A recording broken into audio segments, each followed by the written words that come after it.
أعوذ بالله من الشيطان الرجيم بسم الله الرحمن الرحيم. ẹni ẹ̀ṣẹ̀ gbé ṣubú ó sì lè dìde, ẹni à gbé ṣubú ó dọ̀wọ́ Ọlọ́run. ẹ̀bẹ̀ ni mo ń bẹ lọ́hùn mi ọba ìlàyí, má jà ó ṣe kú pa mí ọba tààlà, kàn gbé mi débi re, mo ń bẹ Ọlọ́run. kàn gbé mi débi re, mo ń bẹ Ọlọ́run. kàn gbé mi débi re, mo ń bẹ Ọlọ́run. Alwazir akéwùgbà gold, ọmọ akéwùgbà ẹrú mo tún dé. kí ni tí mo bá dé lọ́jọ́ òní? ahọ́n ni, tongue, ahọ́n. nínú nǹkan tọ́lọ́run dá fẹ́nìyàn tẹ́nìyàn fi yàtọ̀ sí gbogbo ẹranko yòókù, ahọ́n jẹ́ kan. gbogbo ohun tí Ọlọ́run dá pátápátá, ènìyàn nìkan ni ló ń sọ̀rọ̀. kò sí ẹ̀dá Ọlọ́run kankan tọ́lọ́run tó bùn ní opportunity kó sọ̀rọ̀ jáde. àwọn ẹranko lè ní means of communication míì tán fi ń bára wọn sọ̀rọ̀, bóyá sign language, bóyá kán máa kùn, bet verbally ká sọ̀rọ̀ jáde, ènìyàn nìkan lọ́lọ́run fún. ọ̀rọ̀ tọ́lọ́run wá ní ká máa sọ jáde yẹn, Ọlọ́run gba àdéhùn lórí ẹ̀. tọrọ lọ́hun níbẹ̀rẹ̀ ayé, Ọlọ́run sọ fún wa nínú Al-Qur'an, a'udhu billahi minash shaitonir rajim, bismillahir rahmanir rahim, inna aradna al-amanata ala samawati wal ardi wal jibal fa'abayna an yahmilna wa asfaqna minha fa'amala al-insanu innahu kana zaluman jahula. Ọlọ́run sọ fún wa nínú Al-Qur'an, ọba mi nígbà tó ń fẹ́ dá ayé, òun ti parí ayé, òun wá fẹ́ commission ayé. ẹni tí ó jó lórí ayé ó gbọ́dọ̀ jẹ́ kan nínú àwọn àyàwánù náà tìkọ̀, ẹranko tí ń sọ̀rọ̀, speaking human being, speaking creator of Almighty Allah. ó gbọ́dọ̀ jẹ́ ẹranko tí ń sọ̀rọ̀ láfiṣò lórí ayé. ẹ̀yin tẹ́ ń wọlé, ẹ máa bá mi share 20 times. ẹ jẹ́ lecture yóò rìn jìnnà, ẹ máa wá bá mi tẹ like and love. ẹ bá mi dójú ti àwọn tí wọ́n máa ń flag ní gbogbo ìgbà. like and love, ẹ bá mi gbọ́wọ́lé kọ́pọ̀, ẹ comment, ẹ like, ẹ máa wá bá mi share. Ọlọ́run ó share oore kan yín. ọba mi sọ nínú Al-Qur'an, inna aradna li amanata, Ọlọ́run ní jọ́nà lọ́hùn, trust, àmánà. kí là ń pè ní trust? nǹkan tá a gbọ́kànlé èèyàn pé kò ní sílò. inna aradna li amanata, àwọn àfọ onítàfásírù, àwọn kan ní trust tọ́lọ́run wí bẹ̀ yẹn wọ́n lẹ́sìn ni o, àwọn kan ní rárá kìí ṣẹ̀sìn. oríṣiríṣi ni wọ́n tú sí. èmi wá gbé lọ síbi pé gbólóhùn tá à ń sọ jáde lẹ́nu ó ní trust tọ́lọ́run gbélé ẹ̀dá ènìyàn lọ́wọ́. inna aradna li amanata, olúwa mi là gbé trust lé ènìyàn lọ́wọ́. we entrust human being with certain things. agbé lé ènìyàn lọ́wọ́. Ọlọ́run nígbà tá a kọ́kọ́ gbé aláṣàmáwátì, sámà tí ń bẹ lókè lápè, ìrẹ sámà wá lọ control ayé, á fún ọ láǹfààní kó lè máa sọ̀rọ̀. sámà nírè Ọlọ́run, ó fi mí lẹ̀ kí n dákẹ́ jẹ́jẹ́ báyìí, kí n má lè pronounce ẹnìkan kankan. gbogbo ẹni tí bá sọ̀rọ̀ láyé, ọ̀rọ̀ ló yára kóyàn sórí burúkú níwájú rẹ̀. ọ̀rọ̀ yára sọ̀yàn dọ̀tá Ọlọ́run ju ẹbọ gan lọ. sámà nírè Ọlọ́run, yọ mí sílẹ̀ nínú ẹni tí ó control ayé pẹ̀lú ọ̀rọ̀ tó ń gbé bọ̀. Ọlọ́run láàpẹ ilẹ̀, ìrẹ ilẹ̀ wá lọ control ayé. á fún ẹ ní instrument tá perfect sí ẹ lára, torí whoever tó bá máa jẹ́ fáìzìrọ̀ Ọlọ́run lórílẹ̀ ayé, tí ó jẹ́ khalifa Ọlọ́run, must be able to speak, must be able to communicate verbally. ó gbọ́dọ̀ jẹ́ ni tí a lè sọ̀rọ̀ táwọn èèyàn ó sì gbọ́ nǹkan tí ń sọ yìí. ilẹ̀ nírè Ọlọ́run, ó fi mí sílẹ̀ bí mo wà yìí, mi ò ṣe yọ̀ọ̀dá fún mi. ọ̀rọ̀ yára pààyàn ju nǹkan míì lọ. ọ̀rọ̀ ní kó àwọn èèyàn sórí burúkú. Ọlọ́run yọ̀ọ̀dá fún mi. Ọlọ́run ní lẹ́yìn ìgbà náà a wá pe gbogbo àpáta ayé. Ṣé bẹ́ẹ̀ yín sì ga lórílẹ̀, ẹ ga jùlẹ̀ lọ. Ẹ̀yin ẹ máa sọ̀rọ̀ kẹ́ lọ kọ̀ǹtró ayé, ẹ máa pàṣẹ. Àpáta ní rárá Ọlọ́run, mi ò ní dánrú ẹ̀ wò.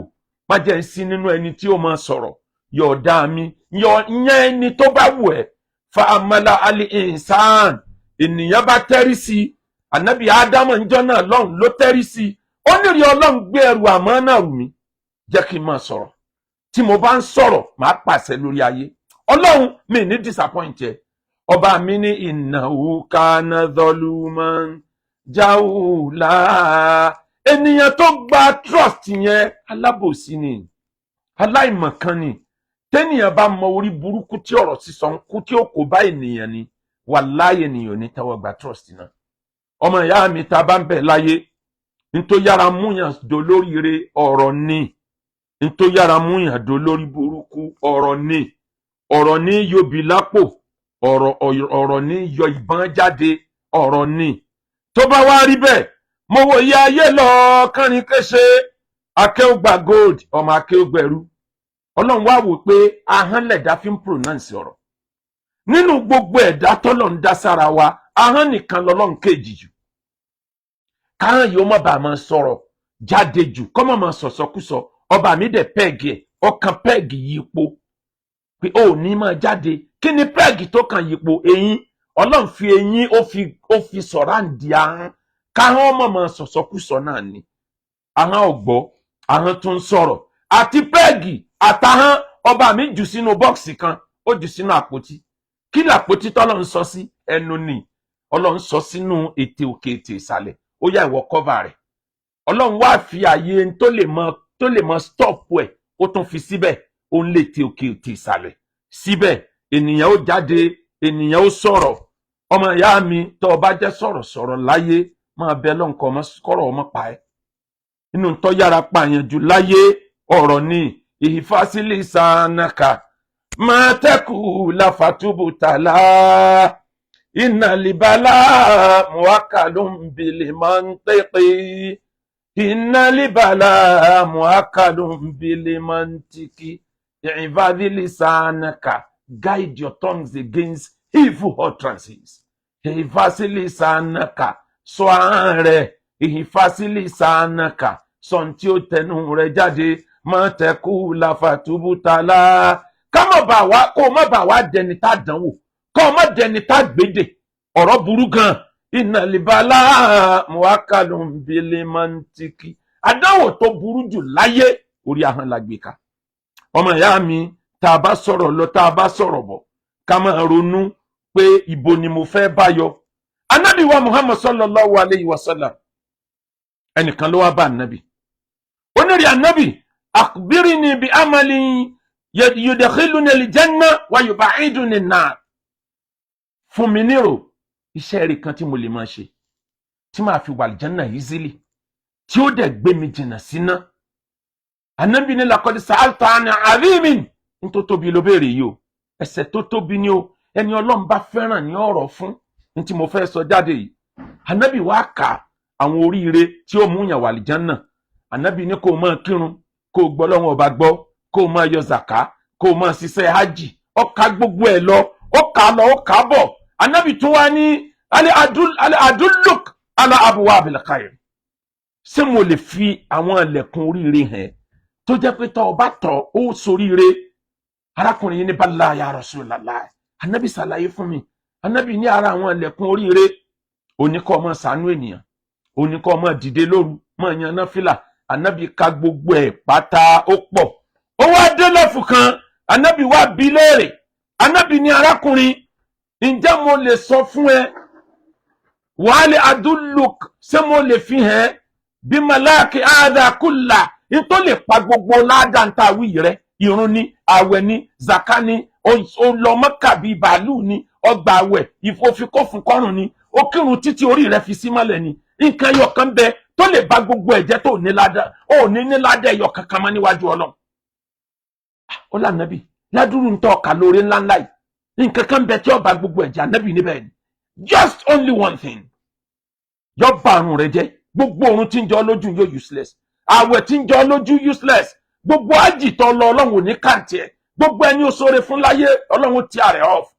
kí ni nǹkan náà? Ànábì wa ṣe báyìí, ó yọ ahọ́n àlùbáríkà rẹ̀ jáde báyìí. Ànábì wa mú ka méjì òfin gbámú. Ànábì wa ní kúfà aláìka àdà, kúfà aláìka àdà, kúfà aláìka àdà. Máa control eléyìí. Try to be controlling these. Try to guide your utterances. Gbogbo òrun tó kí tí ń jọ lójú, àwẹ̀ tó gbà tí ń jọ lójú, ó ń pèrè ń ṣéwù, ségè tí ń pèrè ń ṣéwù. Owó dáwà níbi ìtàn Ànábì Musa, ọfà tẹ̀sùbá àbí ṣéwù Abdul Qadiri, ọwọ́ jàlábí àbí ìtàn Ànábì Muhammad, ìwà nàmúrúsù, ọ̀rọ̀ nàmúrúsù ní jáde lẹ́nu ẹ̀, ọ̀rọ̀ kùndàrú ní jáde lẹ́nu ẹ̀. Ọ̀rọ̀ yára pààyàn, ọ̀rọ̀ yára múyàn sórí burúkú. Ọmọ ìyá mi, àṣà gbogbo ẹni tó bá ti gbàgbọ́ wípé kò sí tí ń lè fẹnu sọ, wàláhì tí ó pa náà. Gbogbo ẹni tẹnu ẹ bá ti mú jù, ẹ má wà poison fún, ní tí ó pa nù. Ọmọ ìyá mi, àìmọye èèyàn tọrọ sọdọ lórí burúkú láyé. Tí o bá ń forgive gbogbo èèyàn, nínú ẹni tí Ọlọ́run gangan kì í tètè forgive lẹni tó fẹnu kò. Ọlọ́run kì í forgive ẹni tó fẹnu kò bọ̀rọ̀, tó fẹnu sáta Ọlọ́run. Lọ́wọ́ Kùránì látòkè délẹ̀, àwọn tó fẹnu yẹ̀yẹ́ Ọlọ́run mélòó wọn lọ́lọ́run forgive? Mélòó wọn ni? Kí ló dé tọ́lọ́run forgive Fíráùn? Ṣé bẹ́ẹ̀nu ló fi kọ́ wájú Ọlọ́run? Ẹnu ló fi kọ́, ó gbéra ẹ̀ sípò Ọlọ́run. Ọ̀tán lọ́wọ́ majority àwọn tí wọ́n kan àdánwò nu Kùránì àti Bíbélì, ahọ́n ló kó bá wọn. Sọ ahọ́n rẹ kó lè gbé ẹ débi re, sọ ẹnu rẹ kó lè gbé ẹ débi re. À ń tàbá tọ́ ní gbé ní débi re, eléyìí tá ò sọ ò ní sọ ní sẹ́wọ̀n. Sọ ẹnu rẹ kó lè gbé ẹ débi re. Ọmọ ìyá mi, tá a bá ń sọ̀rọ̀ ahọ́n láyé, odidi ọ̀rọ̀ ni. Ahọ́n ló mú ẹnìkan sórí burúkú nínú Al-Qur'an. Ta ló ń tọ̀hún? Ànábì Yusufu lẹ́nìkan wá sọ àlá fún. Ó lóun lálàá. Ẹni tó lálàá yìí, ó lálàá rílì lódodo. Ẹrú ọba ni tẹ́lẹ̀, wọ́n wá kóbá ló fi dèrò ẹ̀wọ̀n. Wọ́n wá lóun lálàá pé òun jáde lọ́gbà ẹ̀wọ̀n. Òun wá ń sáàfù ọba ní ọtí. Lọ́dọ̀ àwọn tán mọ̀ túmọ̀ àlá, alhamdulillah. Akéwúgbà gold, ọmọ akéwúgbà ẹrú. Bàbá tó bí mi nígbà ó kọ́ mi ń kéwú tán wá tírèènì mi ní túmọ̀ àlá tó pọ̀. Ọlọ́run náà wá tún wá bùn mi. Ọtí lójú oorun ó ní ìtumọ̀ mẹ́wàá, ìyẹn kọ́ ni mo bá wá. Ó àlá tó wá lá yìí ló wá sọ fún Ànábì Yusufu, torí á rí pé ẹni ire tó wà láàrin àwọn ni. Yusufu bá sọ fún pé pẹ̀lú yọ̀dá Ọlọ́run pẹ̀lú àlá tó láì, ó jáde lọ́gbà ẹ̀wọ̀n. Tó bá jáde lọ́gbà ẹ̀wọ̀n, ọba ó promote ẹ̀. Ìwọlé ó padà dẹni tí ó mọ̀ sáàfù oúnjẹ ọba, kì í sọ tí yẹn oúnjẹ ló ń promotion ń ló jẹ fọba. Nítorí pé ọtí máa mú yàn intoxicate. Ìyàlá tó láyìí ìfẹ́ rí ọmọ padà intoxicate ọba yẹn. Ó kú oríire. Wọ́n ń sọ̀rọ̀ wọn àti ìsọ̀rọ̀ yẹn délẹ̀ ní abákanlẹ̀kùn ọgbà ẹ̀wọ̀n. Wọ́n bá pe arákùnrin yẹn jáde. Wọ́n lọ bá ní ká máa mú ẹbọ. Ó bi Yusufu oníṣẹ́kìsẹ́ kan lọ pa àwọn. Yusufu ni wọn pa. Wọ́n lọ gé ní promotion. Ọba mi ti fi hàn. Lárákùnrin kan náà bá ní, ṣé bẹ́ẹ̀ yẹn ló ṣe easy tó ni? Yusufu èmi náà lálàá kan. Ànábì Yusufu lálàá wo lọ́lá? Ó ní bá mi tú. Ó ní kí làlá náà? Ó lóun lálàá pé òun ru búrẹ́dì lórí. Òun wá rí ẹyẹ ẹgún àtàkàlà. Wọ́n wá ń sá búrẹ́dì jẹ lórí òun. Ànábì Yusufu ní àlá tó ọlá nìyẹn. Ó ní bẹ́ẹ̀ ni. Ànábì ní máa múra kó kúkú ẹ̀sìn. Ikú ẹ̀sìn báwo? Ànábì Yusufu ní àwọn ẹgún àtàkàlà tí wọ́n á jẹ orí ẹ̀ jẹ ìfún ẹ jẹ ẹ̀dọ̀ ẹ, àwọn lórí tí wọ́n ń sá búrẹ́dì jẹun. Ó lànàbì Yusufu mo fúrẹ́mù ẹ̀ ní. Asa anyekun na bàrí, asa ẹ dákun ẹ máa bá mi tẹ like and love. Àwọn flaga yẹn ti dé. Ẹ rí pé ó ti já kúrò láti 200 wá sí 92. Ẹ máa bá mi tẹ like and love, like and love, like and love. Àwọn eléri ibú ẹ̀dá yẹn ti dénú. Iṣẹ́ tí Ọlọ́run tẹ̀sùn ráwọn pé kán wá ṣe lórí Islam ilẹ̀ Yorùbá nù. Ẹ dákun, kí ni nǹkan tí mo sọ débẹ̀ ni pé ahọ́n burú pọ̀. Ànábì ní abibaka yawma ma haza an yakuna baghidaka yawma ma. Abibaka hauna ma haza an yakuna baghidaka yawma ma. Ẹni ẹjọ́ ń fẹ́ràn ara yín lénìí, máa fọjọ́ ọjà lẹ̀. ó lè dọ̀tá rẹ̀ lọ́la. Akéwùgbà gold ọmọ akéwùgbẹ̀rú nígbà tí ní secret no cupboard. Arákùnrin tí ń bú gbogbo àfàlẹ̀ Yorùbá tí ó bá frame ẹ̀ lókù. Bó sì gbé frame wá kò sí nǹkan kan, gbogbo tó bá láṣẹ àṣẹ náà ní so ń bẹ̀. Ẹwu àwọn àìmọye èèyàn tí wọ́n ti rìn kọjá lẹ́gbẹ̀ẹ́ tí wọ́n ti sí ọ̀rọ̀ sọ. Ẹwu Ọlọ́run kan bẹ ọ̀sọ̀ọ̀sẹ̀ ní lọ mú ọ̀rọ̀ rẹ̀ wá. Láwọn ọ̀rọ̀ tẹ́nìyẹn náà ọmọ wo rẹ̀ níbi tó wà nílẹ̀ Haúsá pé sẹ́mi náà mo sì sọ. Àwọn ọmọ náà asa an yakuna habibaka yawma ma. Tó bá bínú sọ̀tá gbẹ́kòtò ọ̀tá mọ níwọ̀n, ó lè jẹ́ pé wọ́n ló padà jìn sí. Tó bá búyàn mọ níwọ̀n. Ẹbẹ́ nìkan ló búyàn tí ò fi tepurúlù kún ní wọ ìgbà ìwọ̀n lọ wẹ́rẹ́wẹ́rẹ́ yìí. Òkè kúra tó ń wo yìí ó padà débẹ̀. Lágbájá máa múra nítorí Ọlọ́run. Mo sin orin wákà àfáàjẹ. Kí ni tí mo sọ débẹ̀ ni pé ahọ́n burú gan. Ẹ ṣọ́ra fáhán. Mo wá rẹ́ nìkan àfáàn ṣe wá sí kásà foríjìn. Òun náà ṣàforíjìn ṣéwọ̀ foríjìn yàn. Dákò èèyàn méjì tó foríjìn nínú àwọn tó fẹ́ tì lọ́gbà ẹ̀wọ̀n. Àwọn tó ti lọ́gbà ẹ̀wọ̀n, ìwọ àti fídmàsà rẹ àfáà charger bail mélòó wọn ilẹ̀ tí lọ tọrọ àforíjìn lọ́dọ̀ wọn. Ẹ sì rò pé kò sínú àkọọ́lẹ̀ Ọlọ́run. Ọlọ́run gan ni wà látàkù bí ìmọ̀ra fatafi dín. Tẹ́ bá mú ẹlẹ́ṣẹ̀ oníṣìnà tẹ́ rí ẹ̀rí ẹ gbọ́dọ̀ ṣàánú ẹ̀. Bó bá fọlọ́run bẹ̀yìn tó fà nábì bẹ̀yìn ẹ gbọ́dọ̀ ṣàánú ẹ̀. Àforíjìn wà fún láàrin ọ̀rẹ́ sọ̀rẹ́ tí kì í ṣẹni tó fẹ́ bayé èèyàn jẹ́. Àforíjìn wà láàrin ẹbí síra wọn tí kì í ṣe ẹni tó ti bínú jà kọjá level. Ìdórógbà kòkò ní ìdórógbàdẹ. Bọ́ ọ bá fi ẹnu sọ̀sọ́kúsọ sáwọn èèyàn kọjá level. Mẹ́wàá adé kọ́ máa sọ pé Ọlọ́run wí ànábì wí. Nígbà wọ́n ń wí tiẹ̀ Ọlọ́run wí ànábì wí táwọn èèyàn wí fún ọsọ tẹ̀lé. Ọwọ́ àṣà ìbábúlì okòwò lórí àwọn èèyàn tán. Tírípù kan yìí tó lè. Mo ti sọ̀rọ̀ yẹn ti pẹ́sẹ́ tírípù kan sì tó lè. Ẹ̀wọ̀n ìgbà tó ti tún jáde lẹ́yìn ìgbà tó bá ti tó fẹ́ sáfẹ́rẹ́ báyìí. Olè ọ̀ràn ti ibi tó ti rówó ẹni. Sọ ahọ́n rẹ kó lè gbé ẹ débi re. Sọ ẹnu rẹ kó lè gbé ẹ débi re. Hadith tí mò ń kàbọ̀. Ànábì wa ka gbogbo àwọn iṣẹ́ olóore tẹ́dá lè ṣe. Ànábì wa ní máa sọ ahọ́n rẹ̀. Ẹni wa ní ànábì àwa máa ń sọ ahọ́n wọn. À ń sọ ahọ́n wa kí n fẹnu wa sọ̀sọ̀kúsọ. Ànábì wa ní sakalatika umuki au umuka. Mo fi yá rẹ̀ mo fi búra fún ẹ. Wali yakubu nasu fi nari ala ujuihim au ala manakhirihim illa asaidi halisinatihim.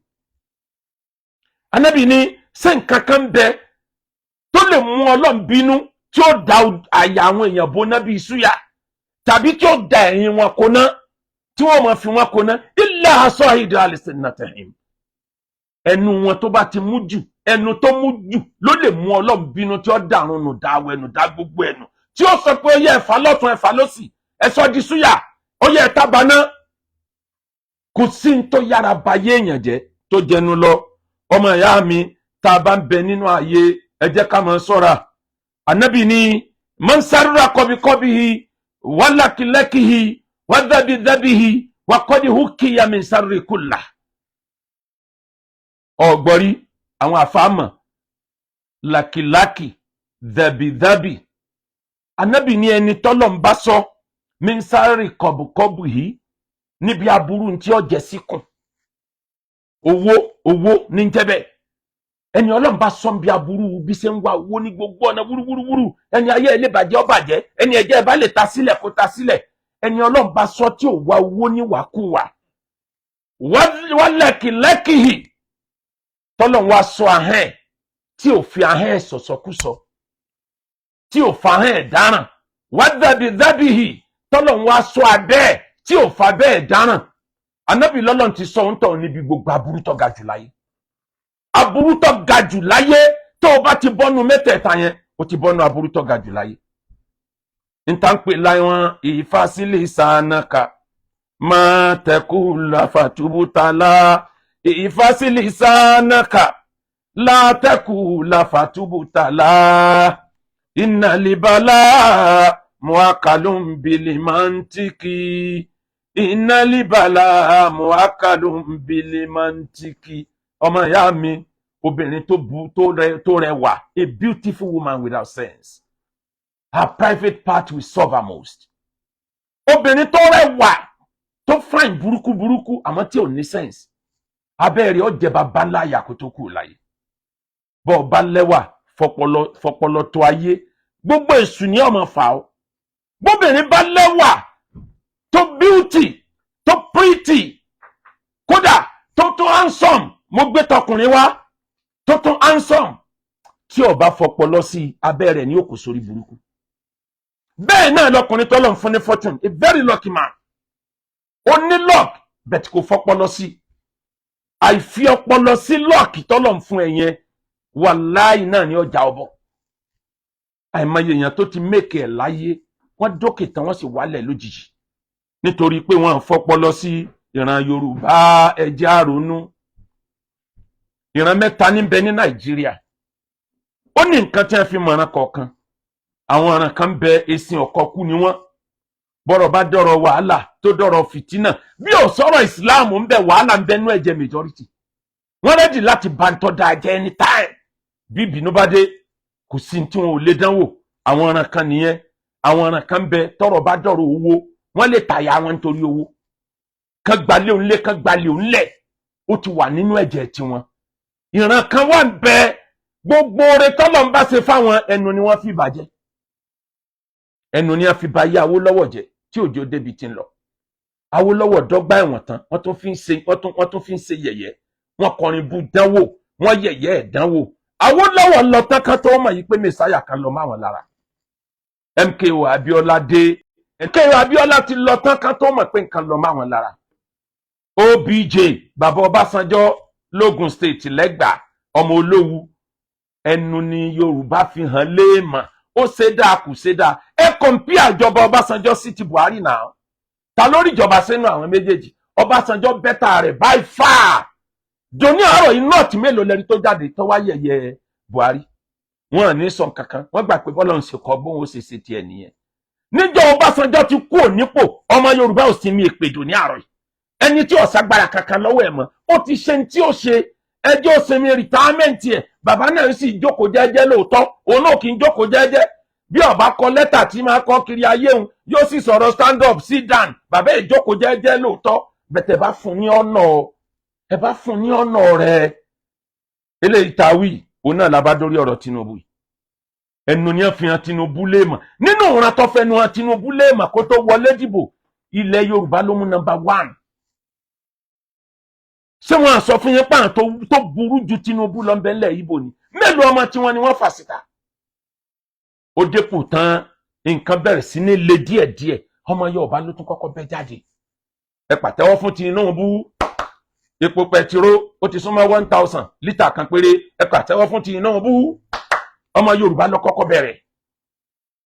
Bí ariwo yẹn ṣe tó, ariwo yẹn ò tó nǹkan nílẹ̀ àríwá. Àwa Yorùbá ọmọ ṣe kò mọ̀ ṣe ara wa ni. Àdúrà ni ká fi ràn lọ́wọ́ kó rí ṣe. Bá ṣe wá bẹ èbú tó yẹn, dọ́là náà ló wá ń wálẹ̀ yìí o. Èmi wà l'Amẹ́ríkà ń sìn, inú mi ò bàjẹ́ pé dọ́là ń lọ sílẹ̀. Mi bá nílé ní 500 naira tí bá ń bẹ lọ́wọ́ mi ni màá ṣe. Oríire ni ó jẹ́ kí dọ́là ò fọ́ yányán kó lọlẹ̀ pátápátá. Ìgbà tí màá fi wá bíbà yìí, mo ṣe dọ́là ní 250,000 naira per dollar. 1,250, 1,250,000 naira per dollar. Ni mo bá débì. Mo ń lọ lẹ́sìn, dọ́là ti ń já lọ below 1,000. Ìgbà tí ń bá ìdélé lọ́sẹ̀ tí ń bọ̀, Ọlọ́run ló mọ ibi tí ó jáde, kò bá mi nú jẹ́ pẹ́ẹ̀pẹ́. Oríire ni, náàmù ni, àwa lálẹ́ ni tí ń bẹ ń bẹ, àní kò ṣàṣeyọrí. Ìran Yorùbá ọjọ́ wo la tó fẹ́ ronú. Ẹ dárúkọ star kan tọ́lọ́run gbé sókè nílẹ̀ Yorùbá tá a fẹnu bá yé ẹ̀jẹ̀. Ẹ kàn dárúkọ just a single person nínú gbogbo Nàìjíríà. Ilẹ̀ Yorùbá ní yẹ̀yẹ́ ọba wọn anyhow. Ẹ lè rí káwúsá kán máa yẹ̀yẹ́ ọba Kánò, ọba Sókótó anyhow. Báwọn Ìgbò bó ṣe jẹ́ pé egalitarian society ni wọ́n ní, wọ́n recognize ọba tó nǹkan, ó lè fi eze wọn wọlé o. Ìran Yorùbá ẹ jẹ́ á ronú. Àwa àfáà ó dọwọ́ wa dáadáa bá a bá ń sọ̀rọ̀ ẹ jẹ́ ká máa measure rẹ̀ ọ̀rọ̀ tá a sọ lénìí tí ó padà di nǹkan tí wọ́n á lò against wa lọ́la ẹ má jẹ́ ká sọ mo fẹ́ sáyé mo fẹ́ ṣe dúníyàn ẹ̀yin nìyẹn ayé nìyẹn kẹ̀sì máa ṣe lọ ẹ̀yin nìyẹn ayé nìyẹn kẹ̀sì máa ṣe lọ ẹ̀yin àfáà nílẹ̀ Yorùbá ẹ̀yin wòlíì ẹ̀yin pásítọ̀ ẹnu lẹ fi sọ ẹ̀sìn dàdánwò faraàlú kò wá yí ara ayé mẹ́sìn tí wọ́n ṣe báyìí ìjà gbọ̀ngàn ní láàrin mùsùlùmí tí wọ́n ló wọ̀ sí jù ìjà gbọ̀ngàn ní láàrin ẹlẹ́sìn Christianity ìjà gbọ̀ngàn ní láàrin àwọn traditionalists ibo wà lálàáfíà wà àwọn kan bẹ láyé tán gbàgbọ́ pé káwọn ọmọ ṣẹ̀sìn ó pè àwọn ẹ̀sìn wo ní bẹ l'Amẹ́ríkà tán gbádùn bí èèrà ẹ̀sìn wo ní bẹ ń bẹ bó o bá lówó lọ inú ẹ̀ ó sì máa dùn tó o bá jáde ìdùnnú lọ́mọ rí bó o bá ń jáde atẹ́gùn àlàáfíà ní ọmọ fẹ́ sí ọ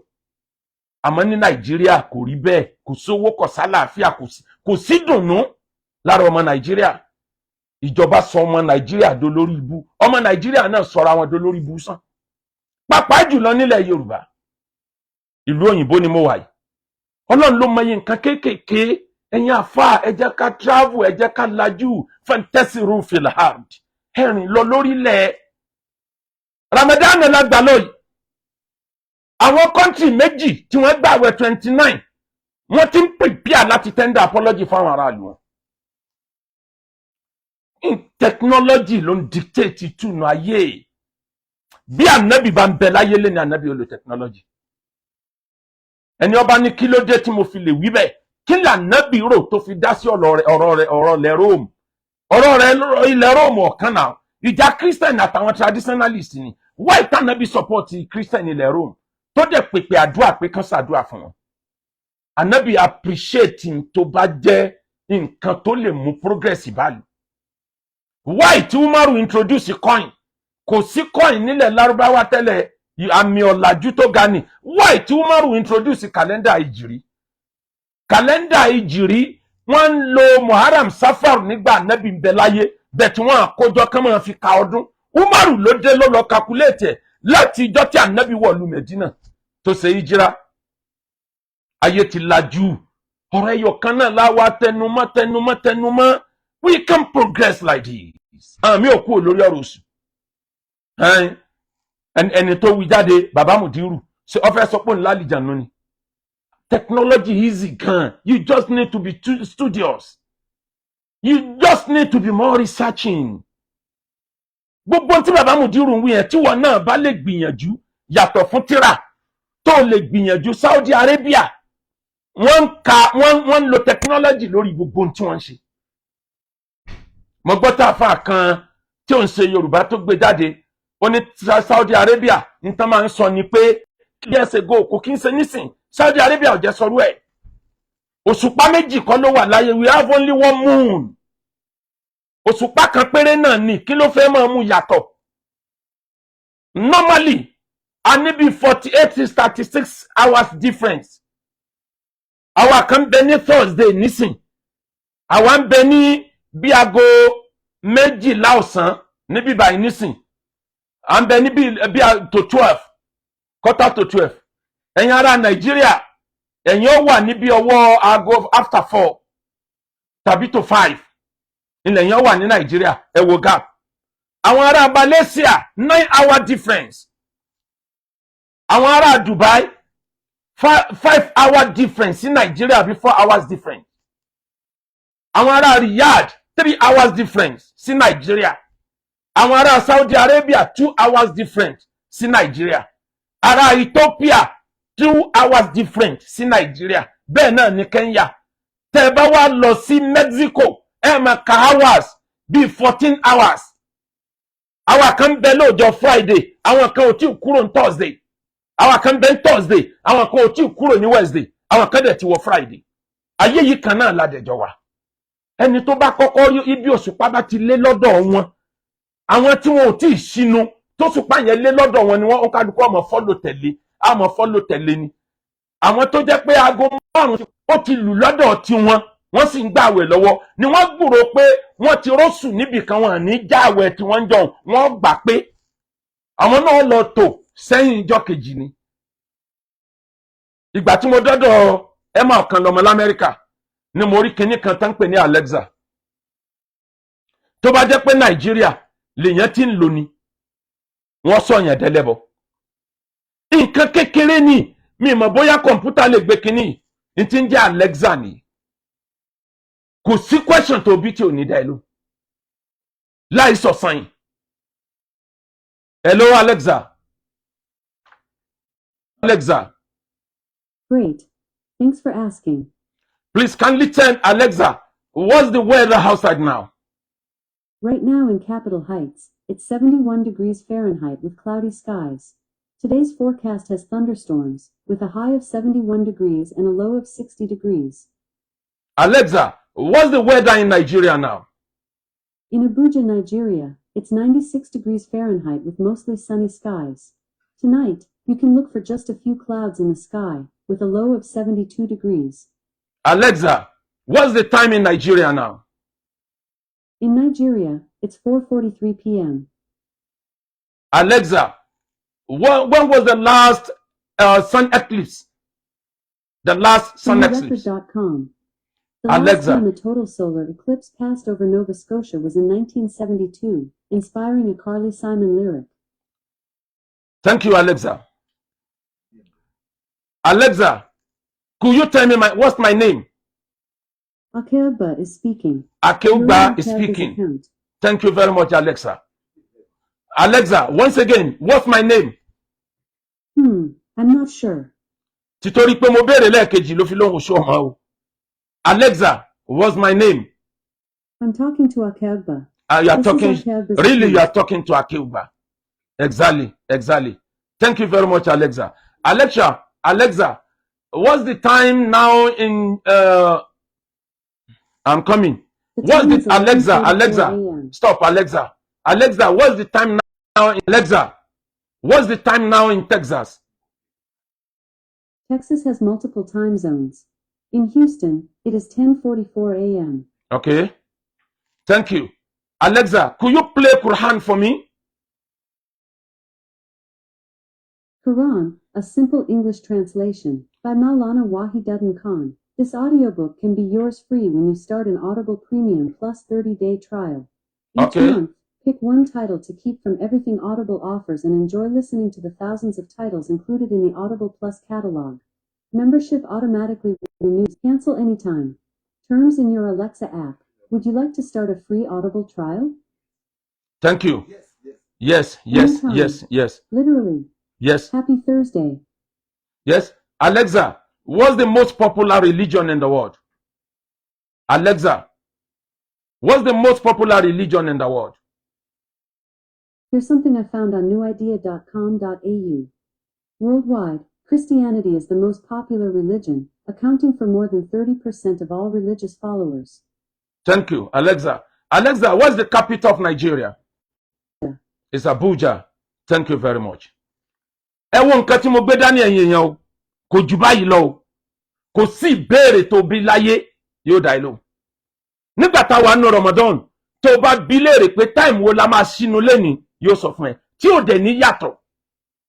Tó bá bí léèrè pé táìmù wo lòjò máa rọ̀ á sọ fún ẹ. Táìmù wo lòrùn máa ràn á sọ fún ẹ. Àwọn flight tó ń lọ sí Nàìjíríà èwo ló máa gbéra in 1 hour time yóò sọ fún ẹ.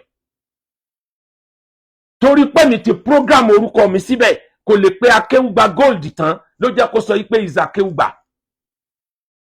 Ordinary this little machine. Tẹ́ bá bí léèrè pé ọjọ́ wo la máa mú Ramadan tó kàn yóò sọ fún ẹ kò dẹ̀ ní change. Machine ni technology ni kò sórí sàmbẹ̀ kì í sọ̀sán yìí. Ó nìyí àtẹ́lẹwọ́ ló jẹ́ kémi náà ó rà pé máa mú ilé ìdè Nàìjíríà.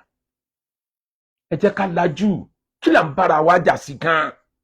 Kí ló dé tá a fẹ́ máa ṣe ẹ̀sìn bí ìgbà tá à ń ṣẹ̀sìn Stone Age. Àwọn tí a gbẹ̀sìn lọ́dọ̀ wọn Saudi Arabia wọ́n ti lajú wọ́n fẹ́ lajú ju Amẹ́ríkà lọ nísìn. Ọ̀rọ̀ ẹyọ kan tí gbogbo a bá gbámú báyìí a mọ̀ wá repeat ẹ̀. Béèyàn méjì bá ti sọ̀rọ̀ lórí issue kan tí ò la ìpè lọ tí ò la ìbú lọ ó ti fi hàn pé civilized society la wà. Dòní àárọ̀ ìbẹ́lẹ̀mí ọba tún sọ̀rọ̀ lọ́la ọ̀rọ̀ lórí ọ̀rọ̀ Felix Nala ni mo fẹ́ sọ. Abba ẹ jẹ́ ká lajú. Ẹ wá dúró èèyàn tó ti sọ̀rọ̀ lórí ọ̀rọ̀ Felix Nala. Mo sọ láti bẹ̀rẹ̀ ọjọ́ yẹn pé èmi ò, bàbá mi ni bàbá Mudiru, mi sì lè rí wọn fín tá a fi jọ kó láyé. Mi support ti ẹ wíwùn, àmọ́ mo ń ṣe research bọ̀ lẹ́yìn láti wádìí pé ǹjẹ́ wọ́n right àbí mi ni mo right. My research still continue. Mo mọ̀ pé tó bá jẹ́ pé àwọn ni wọ́n right, research mi ọkàn. Tí wọ́n bá dẹ̀ right, àwọn ànábì Ọlọ́run náà right nígbà míì. Ọlọ́run ti bá ànábì wírí nínú Quran. Ya ayyuhan nabiyyu lima tuharrimu ma Allahu laka tabtaghi mardata azwajik. Kí ló dé tó fẹ́ torí pọ̀ ń wá yọnú ìyàwó ẹ̀ tó wà ń deny ẹnìkan lẹ́tọ̀ọ́ ẹ̀. Ànábì lọ́lọ́run bá wí ń bẹ̀. Àtàwọn àyè míì ya ayyuha muzammil mi rántí àyà yẹn mọ́. Tọ́lọ́run ti sọ̀rọ̀ Ummul Maktum pé nígbà tó dé kí ló dé abasa wa tawalla anja ahuli ahama. Ìbáwí ní fànẹ́bí Ọlọ́run bá wí ni pé kí ló dé tó rojú nítorí páfọ́jú wọlé. Ànábì gangan nìyẹn o, kò sẹ́ni tó kọjá mistake. Bẹ́ẹ̀ni tó ṣe mistake táyìn rò pé mistake ni tó ń gbà pé right ni. Kí ló dé tá a pera wa jọ ká sí conference. Ẹ jẹ́ á mọ òdodo káwọn ọmọ wa tí ń bọ̀ lẹ́yìn kán lè bá pé ibi tá a báyé dé ni. Àwọn tí wọ́n lajú láyé ní civilized world, mistake táwọn kan bá ṣe nígbà tá à ń bẹ láyé ń sìn, wọ́n á sáré correct ẹ̀ pé kò gbọ́dọ̀ jẹ́ carry over fáwọn ọmọ àwọn tí ń bọ̀ lẹ́yìn. Àdánwò tó dé ya àwọn yanjú ẹ̀ nígbà táwọn. Àwọn ọmọ àwọn tí ń bọ̀ lẹ́yìn ń bá àdánwò míì bọ̀. Bàbá àti ọlọ́njẹ̀ta kó wàhálà alẹ̀ fún àwọn yanjú ẹ̀. Àwọn àtòní náà àyanjú tòní. At this computer age, sáwọn ọmọ wa tí ń bọ̀ lọ́la la fẹ́ kàn ṣe carry over gbogbo àdánwò. Ẹ̀sìn ń pera yín láàfà. Àfẹ́bú, àfẹ́pè. Ta lọ́lọ́run fún ní kọ́kọ́rọ́ àlìjẹ́nà nínú yín? Ta ni PA Ọlọ́run nínú yín? Ta ló ń tọ̀hún? Bàbá Mudiru lè right, wọ́n lè wrong ènìyàn ni wọ́n. Bẹ́ẹ̀ tí yẹn ọ̀la ìpè lọ, ìyẹn ọ̀la insult lọ, ìyẹn ọ̀ya lakámọ̀ ya bàbá ara wa balẹ̀. Ẹlòmíì ń bú àwọn tí ń kọrin, olólórin ọ̀wọ̀ náà, a sì rí fídíò tí wọ́n náà bí àwọn náà ti ń jó. Nígbà ọba wọn ń jó, àwọn náà sì mú jó. Wọ́n sì lólórin ọ̀wọ̀ náà. Ṣé kò ti jọra pé sọ ẹnu rẹ̀ kó lè sún ẹ débi re? À ń tàbá sọ ní gbé ní débi re. Eléyìí tá ò sọ ò ní jà ní sẹ́wọ̀n. Sọ ẹnu rẹ̀ kó lè gbé ẹ débi re. Ìfàsílìsànàkà má tẹkù láfàtúbùtàlá. Ìnàlìbàlá muakalum bìlì mantiki. Ìnàlìbàlá muakalum bìlì mantiki. Ẹ béèrè lọ́wọ́ àwọn tó mọ̀tàn kí ló kó bá Adolf Hitler of Germany. Wá sí ti kúrò ní level kan máa ṣe wá sí Nàmúrúsù Fìràwọ̀nà all the time. Move! Bọ́ọ̀bá mú ti Mùsá tó mú ti Ísá tiẹ̀, move! Fi àwọn ti ọ̀làjú ayé kún. Adolf Hitler ọ̀rọ̀ ẹnu ló kó bá o. Ní a fi sọ di dictator tó dòní nínú best leader ti Germany tí ní ó ní Adolf Hitler wa. Àmọ́rọ̀ ẹni ló kó bá Second World War ó ń bọ̀. Ẹ̀rù ń bara ayé, ó ń kálukú ń sá kíjokíjo. Ló bá pe conference, ó pe world conference, àbí ó pe press conference. Ó pe ní January 30, 1939. Ní ló pe. Ó wá pe conference yẹn, ọ̀rọ̀ tó sọ ń bẹ̀. Ń lọ sọ di ẹni tó kọ rẹ̀ ò mọ́mọ́dé ní àárọ̀. Ó sọ níbẹ̀. Ó sọ wípé annihilation of Jews. Mo ń bọ̀. On annihilation of Jews in Europe. Nǹkan tó sàn gbìyànjú láti sọ nípa annihilation of Jews in Europe is very soon. Ètò túmọ̀ sí pé bá ṣe tí gbogbo tí ń jẹ́ Júù bá ṣe kó wọn lẹ̀ pátápátá tí ò ní sẹ́nìkan Júù mọ́ láyé. The annihilation of the Jews is very soon. Ọwọ́ ọ̀rọ̀ tó sọ Adolf Hitler dáládàáwò ni. Ogun ṣẹlẹ̀ lóòótọ́. àwọn Jew tí wọ́n kú níbi ogun yẹn níbi tí wọ́n pè ní Holocaust genocide lọ Google ẹ̀ HOLOCUST Holocaust genocide lọ Google ẹ̀ àwọn Jew tí wọ́n kú bẹ̀ there are more than 6 million kẹ́míkà ni wọ́n fi pa wọ́n sóhun ni àbẹ́lòmí ọ̀rọ̀ ẹnu èyí tó sọ ni ló jẹ́ kí ìlú tí mo wà yìí ló jẹ́ kán jáde já sógun yẹn ìbámu ní ogun yẹn ìlú tí mo wà yìí ló gbàgbára lọ́wọ́ ẹ̀ wọ́n yá wọn lówó wọ́n yá wọn ní nǹkan ogun àwọn náà kó nǹkan ogun jáde wọ́n yẹ̀yẹ́ wọn pátápátá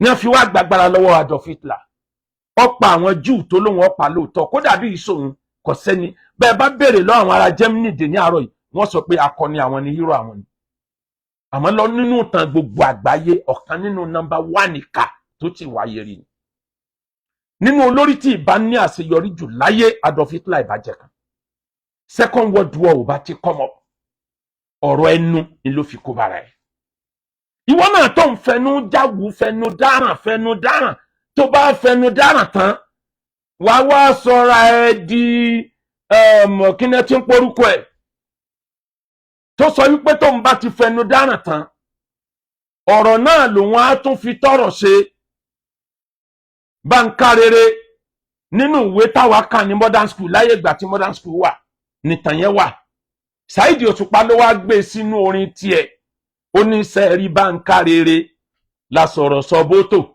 ó ní tóun bá ti sọ̀rọ̀ àsọtán ọ̀rọ̀ lòun á tún sọ tóun á tún fi tọrọ ṣe àsọ̀nsọ̀tán ọ̀rọ̀ sóhun ló padà bú lọ́wọ́ kórí màmá ṣe wá bí ti báńkà rere ó believe pé ọ̀rọ̀ yìí ó easy fóun òun lè fọ̀rọ̀ báyé èèyàn jẹ́ ń tánṣìn tóun ó dẹ̀ tún change jẹ́ à pé no ẹ foríjì mi o nígbà tó ti báyé ẹnìkan jẹ́ mo gbọ́ tẹ́rù Ọlọ́run yẹn halẹ̀ tí ń pé àwọn àfáà kan bẹ tó wọ́n lọ gbé à ń retí kóòtù tẹ́lẹ̀ kò tiẹ̀ yọjú tí ẹ̀ gbé ẹnìkan wò ká wá bí àwọn ọlọ́pàá pẹ́ni tó ní kẹ́ arrest ẹ̀dá ẹ̀ mú jáde ayé ò le tó báyìí ẹ má jẹ́ àṣẹ̀sìn dàdán wò mùsùlùmí tí ń bú ẹlẹ́sìn Christianity tá lànàbì bú kó tó lọ ẹlẹ́sìn Christianity wo lànàbì bú ẹlẹ́sìn Christianity tí ń bú mùsùlùmí tá ni Jésù bú tó fi lọ ẹlẹ́sìn traditionalist tí ń ṣépè fún mùsùlùmí Ọ̀rúnmìlà tẹ́ gbàgbọ́ ta ló bú ta ló ṣépè fún kí ló dé tí gbogbo yín wá yàwọ́ bí ẹ̀rọ oníbẹ́lìtì báyìí ẹ yàwọ́ wọ́n ló ń kálukú sàǹsọ jáde nítorí àtijẹ àtimú mo dẹ̀ ń kìlọ̀ fọ́mọ Nàìjíríà monetization yóò dé Nàìjíríà bí oṣù tí ń bọ̀ yá àbóṣù méjì sísìn ọlọ́mọdéni tí ó lọ ẹ̀wọ̀n ó pọ̀ nítorí monetization wọ́n máa sọ ìjọ mo ti ń sọ̀rọ̀ lórí íńtánẹ́ẹ̀tì mi ìgbà 1 penny rí mi ò dẹ̀ ní interest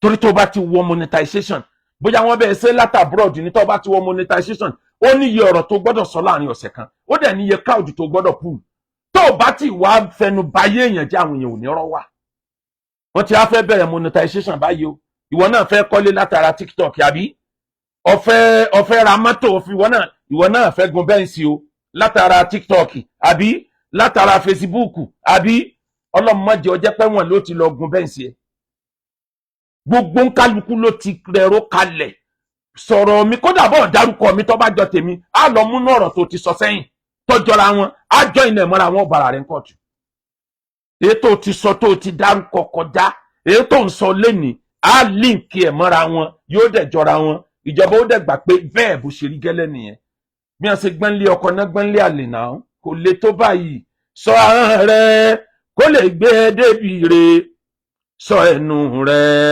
kó lè gbé ẹ débi re à ń tà bá sọ ní gbé ní débi re eléyìí tá ò sọ ò ní jà ní sẹ́wọ̀n sọ ahọ́n rẹ kó lè gbé ẹ débi re ẹ̀yin àfáà nílẹ̀ Yorùbá ẹ̀yin àfáà nílùú Ògbómọ̀ṣọ́ ẹ dákun ẹ jẹ́ kálàáfíà ó jọba gbogbo ẹ̀yin aráàlú mo kọ́kọ́ dúpẹ́ lọ́wọ́ yín fún contribution mi lórí ọ̀rọ̀ K1 the ultimate àti brother mi Àyànkúnlé àwọn èèyàn appreciate wọn bá ń ta sọ yẹn o wàláhì làzim àwọn èèyàn appreciate ẹ ọ̀rọ̀ yẹn dẹ̀ ti ran àwọn ìgbésẹ̀ lọ́wọ́ tí mi ní fẹ́ sọ lórí íńtánẹ́ẹ̀tì nítorí àwọn spoiler àwọn bàṣẹjẹ́ àdínì wọ́n pọ̀ nílùú ẹ gbúrò rere nígbà tí ò ní pẹ́pẹ́pẹ́ ọ̀rọ̀ lórí ìmáàmù Ògbómọ̀ṣọ́ Council for Islamic Preacher Ittihad à ń gbìyànjú pẹ̀lú àṣẹ àwọn bàbá Rabitatul Aima pé ká wá àlàáfíà sílùú Ògbómọ̀ṣọ́. Ọba lọba ọmọ jẹ́ gbogbo tó ibà àmọ́ jẹ́ Christian mọ́ kọjá lẹ́bọ̀ ọba lọba ọmọ jẹ́. Let me tell you, mi ò support ọba yẹn kó tó dépò. Mùsùlùmí ni mo support. Bẹ́ẹ̀ ìgbà tó ti débẹ̀, I have to surrender. Tọ́lọ́mbá lóhun náà ni màá throw gbogbo ọwọ́ mi open ni. Bọ́lọ́mbá dẹ̀ lóhun náà tún kọ́ ibi Ọlọ́run bá ń lọ ni màá lọ. Ọba Gandhi lọba nílùú Ògbómọ̀ṣọ́ lẹ́ni. He deserve a lot of respect. Gbogbo ẹni tẹ́ ń jáde tẹ́ ń fẹnu yẹ̀yẹ́ ọba. Ìjà yóò parí. Wọ́n ní yọ Imam Tọ́lé Alábàríkà Al-Qur'an. Àmọ́ àfọgbọ́n ṣe ni. Àwọn tínú ń bí lábẹ́. Àfáà tó jáde tó ní tí wọ́n bá yọ ìmáàmù wọ́n yọ ọba yẹn náà àbá ilé ti pọ̀ jù. This is too much. Tọ́rọ̀ bá kàn lù Ìlọrin àwa gbèlú Ìlọrin rù báyìí pé ìlú wa ni. Bọ́rọ̀ bá dẹ̀ kàn lù Ìlọrin ẹnì ká má bá yín dá sí. Ọ̀rọ̀ abẹ́lé ni. Ẹ má dá sọ̀rọ̀ lù Ìlọrin o, ọ̀rọ̀ àárín ara wa ni. Àmọ́ bọ́rọ̀ bá kàn lẹ̀ Yorùbá ẹ̀yin lẹ́kọ̀ọ́kọ́ yọjú síbẹ̀. Why tẹ́ fẹ́ sọ lẹ̀ Yorùbá di dumping ground? A ní gbà kẹ́nibọ̀dì rí ẹni ọba wa fín nílẹ̀ Yorùbá tó bá wọ ọba kọjá yẹ. We won't take that from anybody. That is nonsense. That is rubbish. A ní take it from anybody o. Kó kálukú gbọ́ láti sìn tó bá wọ ọba kọjá yẹ. Ẹ má rí àwọn ọba wa fín mọ́ o. Èèyàn ò jẹ́ rí ọba ìlú Ìlọrin fín káwo mọ́ bẹ̀rù jà sílẹ̀. Pé ta ní ọ́ tó ń rí ọba ìlú Ìlọrin fín ọba wa ni. Ẹni tó sọ̀rọ̀ yìí só lè sọrú ẹ̀ sọba ìlú Ìlọrin. So lè sọrú ẹ̀ sọba ìlú Ìlọrin. This is an insult on Yorùbá race. Àwa ń sọ pé àtìlú Ìlọrin àtìlẹ̀ Yorùbá ọ̀kan ni wá. Ẹ̀yin divide ẹ̀ pé ọ̀tọ̀ nílùú Ìlọrin ọ̀tọ̀ nílẹ̀ Yorùbá. Majority yín dẹ̀ ní bẹ́ẹ̀ bá délẹ̀ Yorùbá kò sóúnjẹ. Ìlú àlùbáríkà nílùú Ìlọrin ìlú àwọn àfáà wa ni.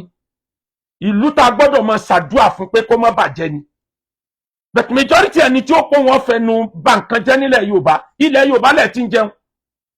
Ẹ kàn sáré wọlé Yorùbá ẹ dẹ̀ sáré jáde padà why? Ilẹ̀ Yorùbá ní boundary. Àmọ́ wa gbà pé ìlú Ìlọrin ara wa ni. Bàbá wọ ọba Ìlọrin, bàbá mi dáadáa ni wọ́n. Adamallahu ayatahu wa dawlatahu. Shehu wallahu yasimuka minan nas. La takhaf darakan. Kí ni tí mo sáfẹ́ ló ń bẹ̀? Kí n má jẹ́ kó pẹ́ jù. Ẹ má fẹnu yẹ̀yẹ́ àwọn ọba wa ní mọ́ nílẹ̀ Yorùbá. Ẹ fi àwọn ọba wa sílẹ̀ tí wọ́n bá kọjá ààyè wọn tó wà open pé ọba Gandhi kò ìsọ̀rọ̀ lórí ọ̀rọ̀ yìí ń jẹ́ ọ̀rọ̀ yìí ti ṣẹlẹ̀. Àwọn mùsùlùmí ní ẹjọ́ ń bára wọn jà. Council for Islamic Preacher ti pé gbogbo àwọn àfáà tó lóko nílùú Ògbómọ̀ṣọ́ from both sides. Èmi ni wọ́n ń dúró dè pé kí n dé ká wá lọ sílùú Ògbómọ̀ṣọ́ ká lọ bomi paná bẹ̀. Ká pé Imam Tọ́lé ha pé Imam ẹlẹ́kọ̀ọ́ ni o. Ọlọ́run dẹ̀ dá ọ dáa. Ọlọ́run bùn ẹlẹ́kọ̀ọ́ tó pọ̀. Dákun fọgbọ́n ṣe àwọn tí wọ́n jẹ́ family yín wọ́n wọ́n mọ́ra. Bọ́tà bá pọ̀ jù ara tí mo sọ fún Imam Tọ́lé alẹ́yìn nìyẹn o. Bọ́tà bá pọ̀ jù èèyàn máa mú nínú ọ̀tá sọ̀rọ̀ ẹni. Kò síbi tí ò sí politics, that's politics of religion. Mùsùlùmí ni ẹjọ́ ń bára wọn fà náà. Á dẹ̀ wọ́n náà kálàáfíà ọjọba kí wá sọ̀rọ̀ tó tún lè ba nǹkan jẹ́ fọ́ gbogbo ẹ̀ fọ́pọ̀ máyọ̀ láàmú wá sọ tí wọ́n bá yọ lágbájá wọ́n yọ ọba náà Ọlọ́run ní jẹ́ kán yọ ẹnìkankan náà méjèèjì. Àríjà yẹn parí. Ẹ dákun ilẹ̀ Yorùbá need respect. Ẹ dákun báwa ṣe ń respect ìlú Ìlọrin ẹ̀yin náà máa báwa respect ilẹ̀ Yorùbá. Àwọn bàbá wa fà nílẹ̀ Yorùbá wọ́n ti sá for respect. Àfẹ́ àrífín tàbí insult fún kankan náà àwọn bàbá wa. Tán bá ṣe tí ò dá ìpè àwọn ọmọ wọn. We tell them straight. Bàbá wa ń tẹ́ ṣe yìí kù díẹ̀ ẹ lọ́ correct ẹ̀. Ọ̀rọ̀ bàbá mi Mùdírù ṣé gbogbo wa kò ní nǹkan tá a jọ ń sọ lẹ́yìn ni a lè jáde ká wá sọ fẹ́yìn ni. Tó pé èèyàn tí ó pò ń gbọ́ bàṣẹ jẹ́ ni. Bàbá wa Mùdírù al-Markaz is an encyclopedia of knowledge. Ọlọ́mbùn wọn ní mímọ̀.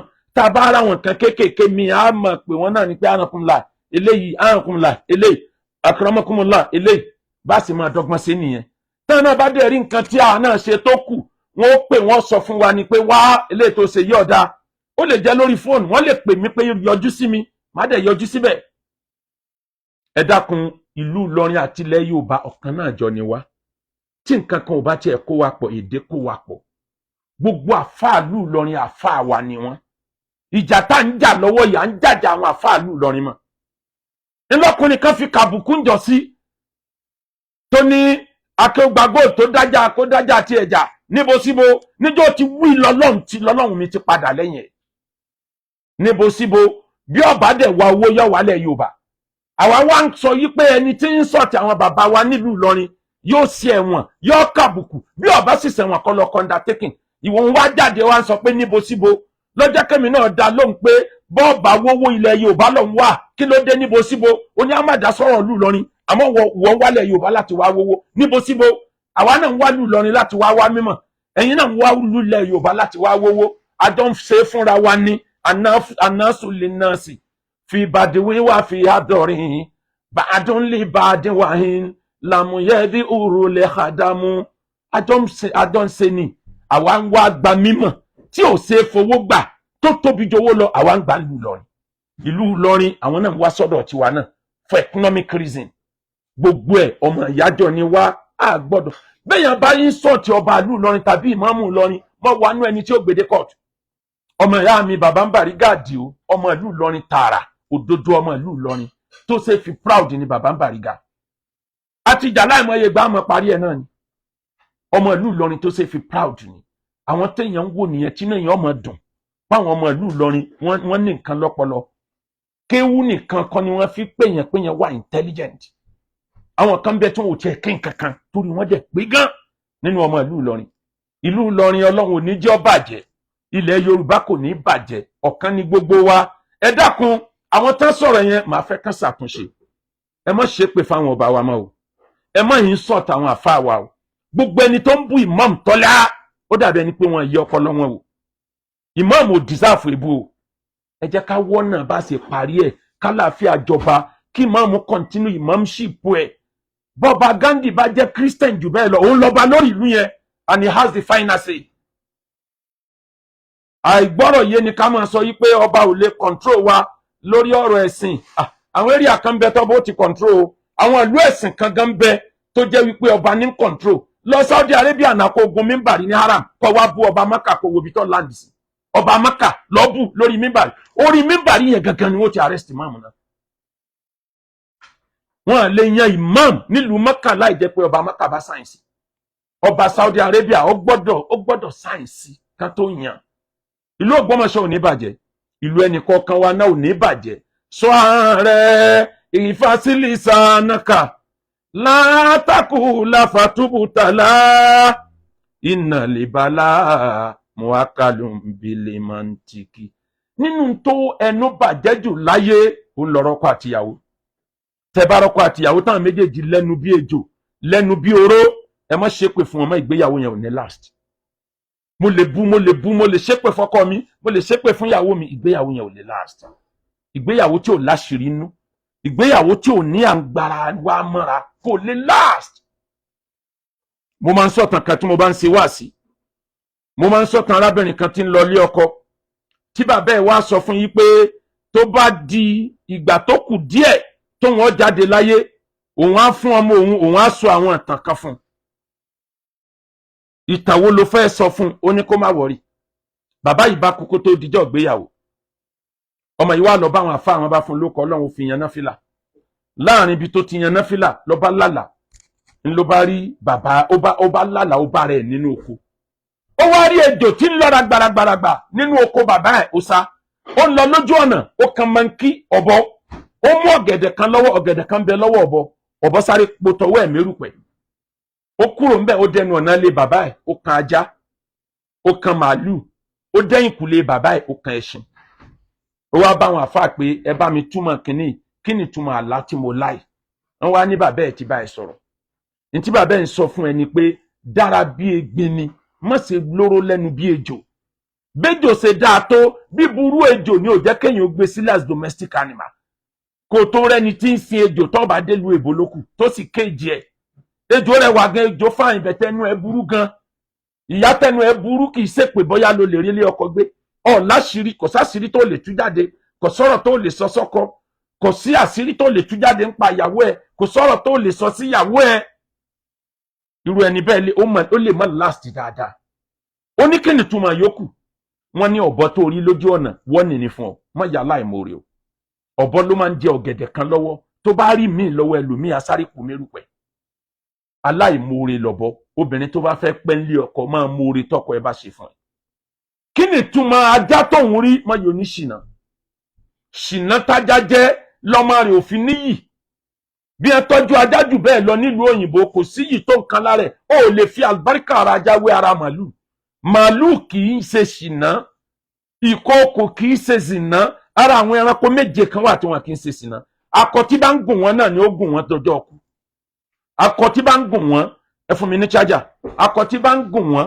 òun ni ó gùn wọn dọjọ́ ọkú ẹ wá rí i níparí eléyìí tí mo sọ yìí ọlọ́run kó bá fa àlùbáríkà sí wọlá títóbi alukur'an mo bí ọlọ́run fúnlẹ̀ yorùbá ọlọ́run má jẹ́ ó dàrú ẹnu ìlókó bá titans wọ́n ṣe ṣíìpù yẹn tó balance wọ́n sì kó gbogbo nǹkan agbára ayé ni wọ́n kó sí lọ́dún náà lọ́hùn ẹnu ló kó bá titans lọ́nà wo ni wọ́n sì léèrè wọ́n ní sọ lérò yìí pé ọkọ̀ ojú omi tó tóbi tó báyìí tẹ́ẹ̀dẹ̀ kó gbogbo nǹkan olówó iyebíye àgbáyé sínú ẹ̀ sọ lérò yìí pé kò lè sink nígbà tí ó sọ̀rọ̀ ó ní even God cannot sink it ọlọ́run tó dá yàtọ̀ gan ò lè sink titans orin lóòótọ́ òun lọ́kọ̀ ojú omi tí wọ́n ti kó nǹkan olówó iyebíye owó sí jù láyé ó sink jọ ní àárọ̀ ìwọ̀n ọmọ bíi titans wà ọ̀fẹ́nu kó bára ẹ̀ nílẹ̀ yorùbá kí n fi yẹn parí ẹ̀